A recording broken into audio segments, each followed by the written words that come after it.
Now, in previous lessons, we have discussed the power series and the binomial series. Now, in this lesson, we're going to go through Taylor and Maclaurin series. Now, I'm going to first start by discussing the Taylor polynomial and defining it in order to extend it later on and generalize it to the Taylor series. Now, a Taylor polynomial of order n centered at C is in fact a polynomial in the form the sum where I goes from 0 to n, since it's of order n, of the Taylor coefficients, which are ai into x minus c to the I. So x minus c because the polynomial is in fact centered at c, and ai, the Taylor coefficient, would be defined by the derivative of order I of c over I factorial. And I'll remind you, c is the real number where the Taylor polynomial is centered. Now, however, over here, the Taylor polynomial, the Taylor coefficients being defined as the derivative of order I, that means that the function that needs to be represented by a Taylor polynomial must be a function that is differentiable at least up to the order I. Now, in this first example, we have the function f of x equals to ln of x plus 1, and we need to determine the Taylor polynomial of order 4 of f of x centered at x equals to 0. So in this case, c would in fact be equals to 0, so the Taylor polynomial would be represented by the Taylor coefficient multiplying x to the I, since c is equals to 0. Now, over here, so f of x has to be written in the form of a sum where I goes from 0 to 4 here, since it's of order 4, of the Taylor coefficient ai multiplying x to the I, since it's centered at 0, and where ai, the Taylor coefficient, would be the derivative of order I of 0 over I factorial. So as a first step, we need to find the derivatives of f of x all the way to I equals to 4, and then evaluate the Taylor coefficients in order to eventually write the Taylor polynomial of order 4 representing f of x. So first, I have f of x to be ln of x plus 1.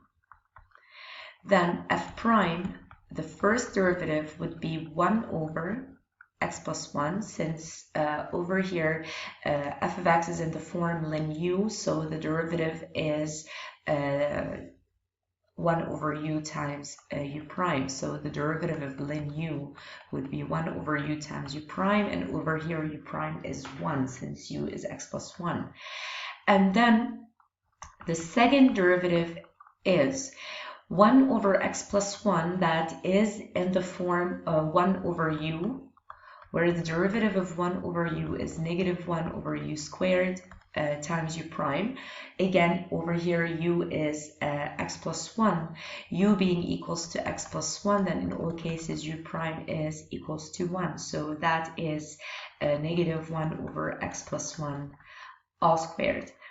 Then we move to f triple prime.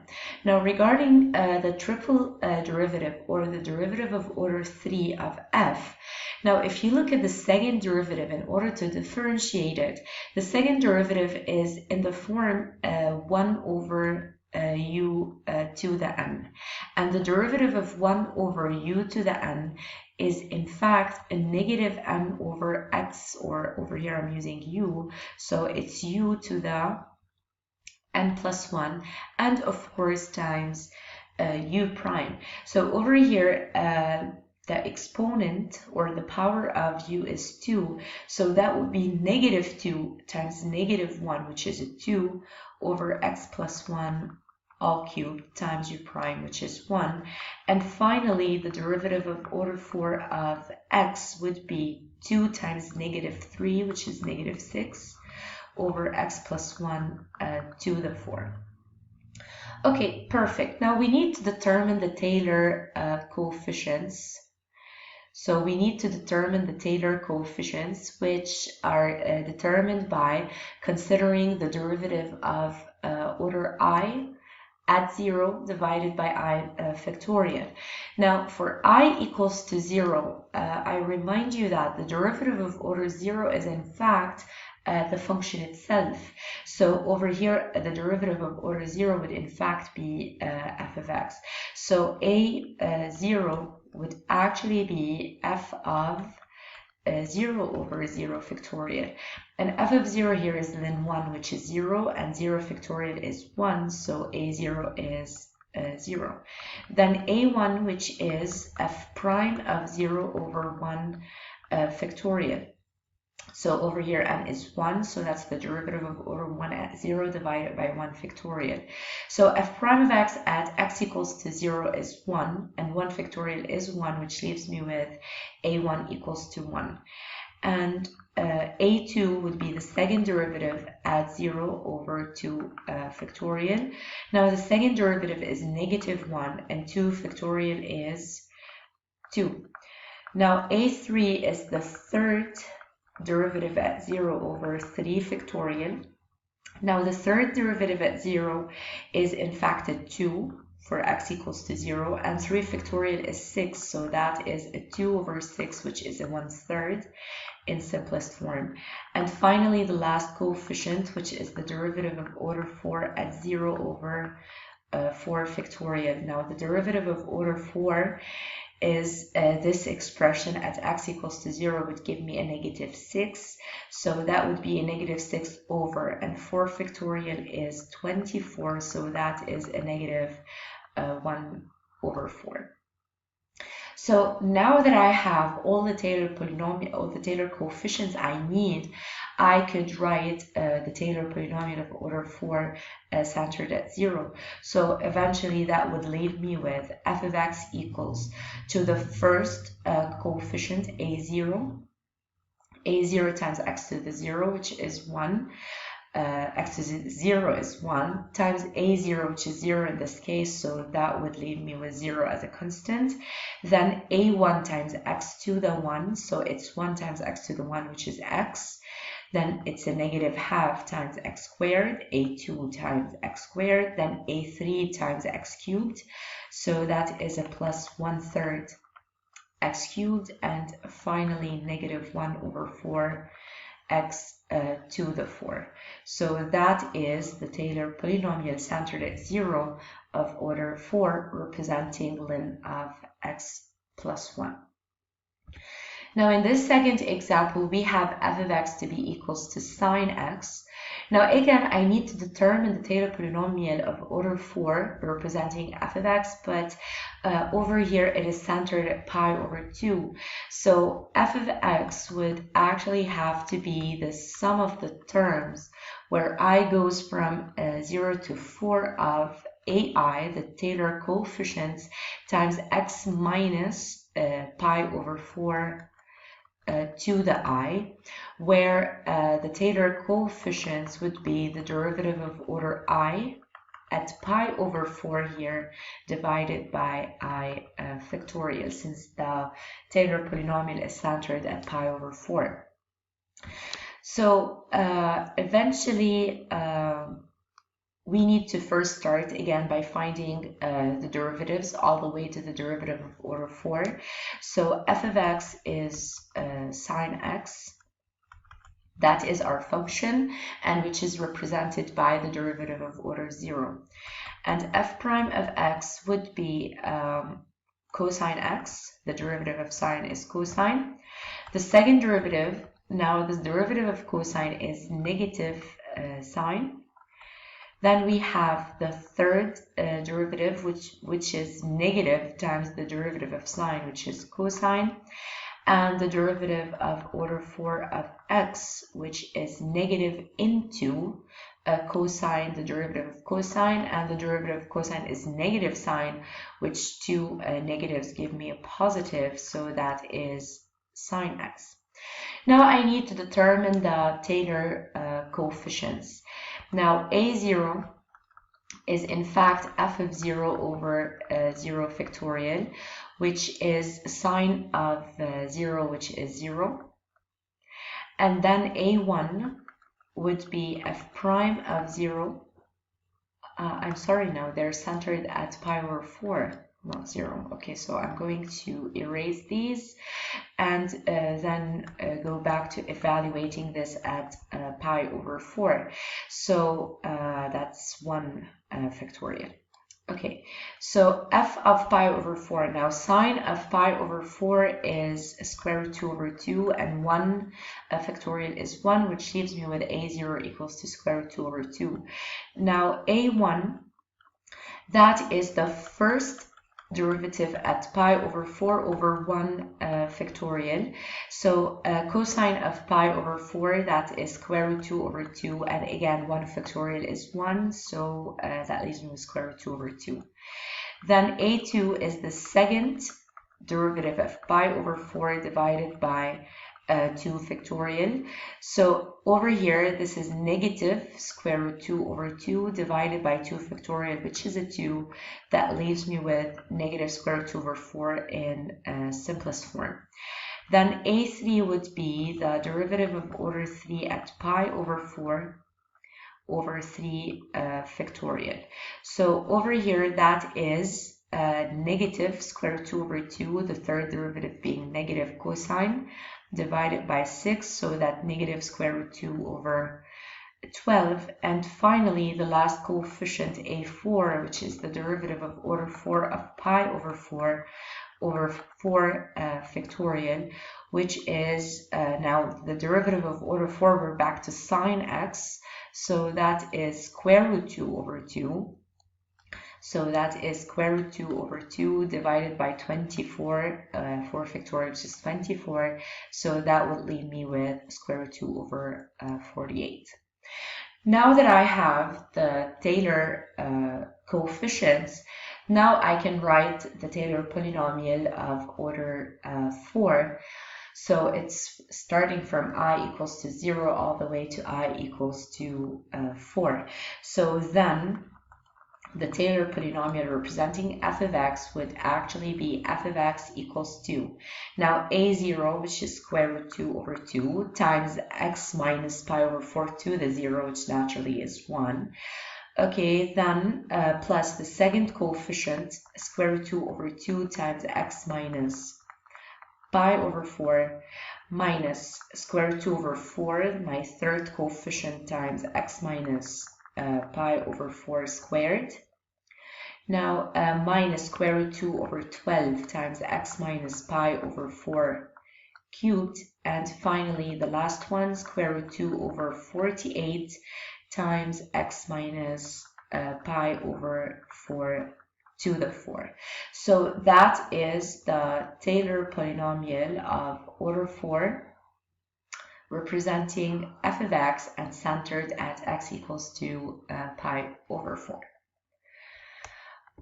Okay, so now that we have defined the Taylor polynomial, the Taylor polynomial, as I've already mentioned, is centered at C and is up to the order n, which means that your series stops at order n.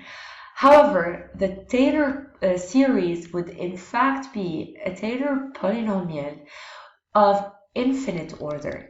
So over here, as you can see, that the Taylor series have the same general term as the Taylor polynomial, so the terms and the coefficients are determined exactly the same way, but the difference is that over here the sum is going all the way to infinity. It's as if the Taylor series is a Taylor polynomial of infinite order. And that is a Taylor series centered at A. Now, of course, over here, supposedly that the function that we're representing by Taylor series is differentiated infinitely, is in fact a function that you can find a derivative to infinitely. Okay, and now the McLaren series would in fact be a Taylor series that is centered at 0. So you'd notice that the only difference here is that for the McLaren series, A is equals to 0, and it's also in infinite sum. So a McLaren series is in fact a Taylor series centered at 0, so that is a particular case of the Taylor series. Now, over here in this example, we need to determine or find the McLaren series generated by the function f of x equals to e to the x, and I need to find its radius of convergence. So over here, in part 1, so we have f of x to be equals to e of x. We need a McLaren series, so I need to eventually write f of x as a sum that starts from 0 all the way to infinity of a to the I, the Taylor coefficients centered at 0, which are the derivative of order I at 0 over I factorial, and times x to the I, because over here a is 0, it is centered at 0. Okay, so I need to find, similarly to what we've done previously, we need to find the Taylor coefficients, and then we need to eventually write the series. Okay, so in order to do that, we have to find the derivatives of f of x. Now, over here, you notice that f of x is e to the x. So f of x is e to the x. So the derivative of order n of x is e to the x, and that is for all x in R. For all x in R, and for all n, of course, n being a natural number. So for all x in R and for all natural numbers n, the derivative of order n of f is in fact e of x. That's the exponential function to the base e. So I can immediately start by finding the Taylor coefficients. So over here, a of 0 is f of 0 over 0 factorial. So over here you can see that f of 0, because it's the derivative of order 0, which is the function itself, and f of x is e to the x, so e to the 0 is 1, so that is 1 over 1. Now a1 is f prime of 0 over 1 factorial, which is also 1 over 1, which is 1. Now a2 is the derivative of order 2, so that is the derivative of order 2 at 0 over 2 factorial, so that is 1 over 2. Now a3, that's the derivative of order 3 at 0 over 3 factorial, which is 1 over 3 factorial, which is 6. Now over here, if we were to look at this, we cannot keep finding the Taylor coefficients infinitely.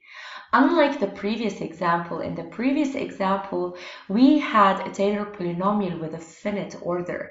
So we were finding the derivatives up to that order and then just write the expansion or the polynomial representing the function. However, over here, we cannot keep on going with the derivatives and finding the Taylor coefficients infinitely. So in order to be able to write or express the function as a Taylor series or as a McLaren series over here, since centered at 0, what we need to do is try to establish a pattern for the Taylor coefficients. Now over here, if we look at the first coefficient we have here, so the first coefficient was 1 over 0 factorial, and that was for n equals to 0, or for I equals to 0, in fact, in this expansion. So over here in the series, I had represented the variable by an I. So the second one was 1 over 1 factorial. The second one was 1 over 2 factorial, and finally this one was 1 over 3 factorial. And you'd notice that you can actually see a pattern here. So for I equals to 0, it was 1 over 0 factorial. For I equals to 1, it's 1 over 1 factorial. For I equals to 2, it's 1 over 2 factorial. And for I equals to 3, it was 1 over 3 factorial. So, etc. This, you notice that this pattern will keep on repeating infinitely. So I can in fact say that a to the I is in fact 1 over 1 factorial, which would allow me to write f of x as a McLaren series where I goes from 0 to infinity of x to the I over I factorial. So over here it's 1 over I factorial times x to the I, which leaves me with this McLaren series representing f of x. However, in this final step, we'd have to actually determine the radius of convergence. Now, as we have done previously with power series, we were determining the radius of convergence using the ratio test. So if you remember, in that lesson, what we were doing is, in fact, determine L, which is the limit when n is approaching a positive infinity of un plus 1 over un, where un was the general term of the series. So it's in fact here x to the n over n factorial in the case where f of x is e to the x. So we need to find this limit in order to determine the radius of convergence of and the interval of convergence as well of the series. So over here for L, that's the limit when n is approaching positive infinity of the absolute value of x to the n plus 1 over n plus 1 factorial times 1 over un, which is n factorial over x to the n. So simplifying similar terms, now x to the n plus 1 divided by x to the n would in fact lead me to x, and n factorial over n plus 1 factorial. So n factorial over n plus 1 factorial is n plus 1.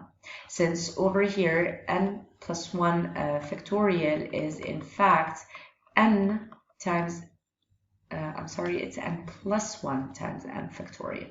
So it's n plus 1.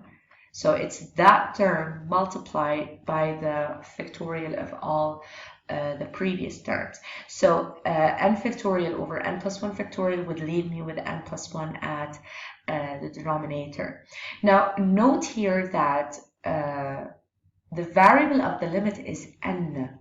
So x inside this limit is dealt with as a constant. So it's as if I have a constant over infinity, which is 0. And we have seen before that whenever this limit is finite, then the radius of convergence would actually be 1 over n. So a limit of 0 would give me a radius of convergence equals to infinity. Now, what does it mean that the radius of convergence is infinite?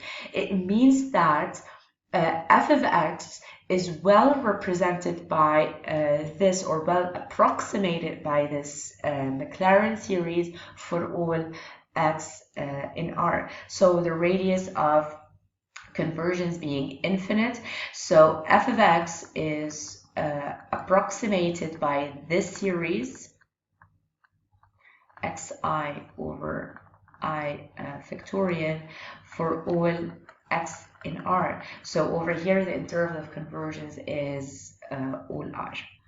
Okay, so now in the second part of this example, we have to find the McLaren series that is generated by cosine x. So over here, if we were to open this new slide here, so in part 2 we have f of x to be cosine x, which I aim to represent it by the series that starts from 0 to infinity of f, the derivative of order I of 0 over I factorial times x to the I. It's centered at 0. It says McLaren. Yes, it does say McLaren. So McLaren is a Taylor series centered at 0. So similarly to what we did in the previous example, over here in the previous part, I start by finding the first few derivatives of the function in order to be able to establish a pattern in order to include in the final series representing the function. So over here in this case, I need to start by finding, now we have f of x to be cosine x. So the first coefficient would be cosine of 0, which is 1 over 0 factorial. Okay, so I'm just going to leave them in this form in order to be able to see the pattern eventually. Now f prime of x. Now f prime of x, the derivative of cosine is negative sine. So over here, a1 would in fact be the derivative of order 1 at 0, and sine of 0 is 0. So a1 is 0 divided by 1 factorial. So the second derivative is negative cosine, which leads to a2 being equals to. Now, negative cosine of 0. So negative cosine of 0, I'm just going to write that here. So cosine of 0 is 1. So we do have a negative 1 over 2 factorial. Now, the third one would actually be sine x. So again, sine of 0 is 0, so a3 is equals to 0. While the derivative of order 4 over here having 0 coefficients would actually make me look for further derivatives in order to be able to have enough terms to be able to establish a pattern. So the derivative of sine is cosine, which in fact leads to a4 being cosine 0, which is 1 over 4 factorial. Now, over here, as you can see, I have a0, which is a positive 1 over its corresponding factorial. a2 is a negative 1 over its corresponding factorial. Then a4 is 1, positive 1 over its corresponding factorial. The terms or the coefficients with an odd index are zeros. So over here, if I were to find an extra 2, you'd notice that over here, the derivative of order 4 being cosine, which is the same as the function. So the derivatives are starting to repeat here. So since the derivatives are repeating, then in fact, a5 would actually be equals to a1. And but of course, a1 over 5 factorial. And the derivative of order 6 would also give me negative 1. But over 6 factorial. So let's just write down the next two derivatives. So the derivative of order 5, we're back to negative sine x here. So a5 is 0. And the derivative of order 6 would bring me back to negative cosine, which leaves me with a6 to be negative 1 over 6 factorial. So let's just try to observe or to establish a pattern here. So let me pick up the red. So over here for I equals to 0. So for I equals to 0, we have the coefficient to be positive 1 over 0 factorial, which is I. For I equals to 1, which is odd, and you can notice that all odd orders of the derivative that were all giving me a coefficient equals to 0, so we're going to ignore these. So for I equals to 2, we do have negative 1 over 2 factorial. For I equals to 4, we have a positive 1 over 4 factorial. And for I equals to 6, we have a negative 1 again over 6 factorial. So in order to establish the pattern here, now again, over here, AI is in fact equals to 0 if I is odd. Okay, so we're going to ignore that. And AI is not equals to 0 if I is even. And we need to determine the pattern that these coefficients, these non-zero coefficients are following. So over here, since I is even, then I could be written in the form 2k, for example. So these even coefficients are in fact represented by a of 2k. So as you can see here that whatever 2k is, 2k which is an I, so if 2k is 0, we'd have a 0 factorial, 2k equals to 2, so we have a 2 factorial, 2k equals to 4, we have a 4 factorial, etc. So we have a 2k factorial at the denominator. Now, over here, we need to establish the pattern at the numerator. Now, over here, you'd notice that for I equals to 0, we have a positive 1. For I equals to 2, we have a negative 1. For I equals to 4, we have a positive 1 again, etc. And the signs or the terms alternate between negative 1 and 1. Now, however, what are the corresponding values of k for each value of I? For I equals to 0, k is 0. For I equals to 2, k is 1. For I equals to 4, k is 2. And for I equals to 6, k is 3. So you'd notice here that when k is even, the numerator is a positive 1.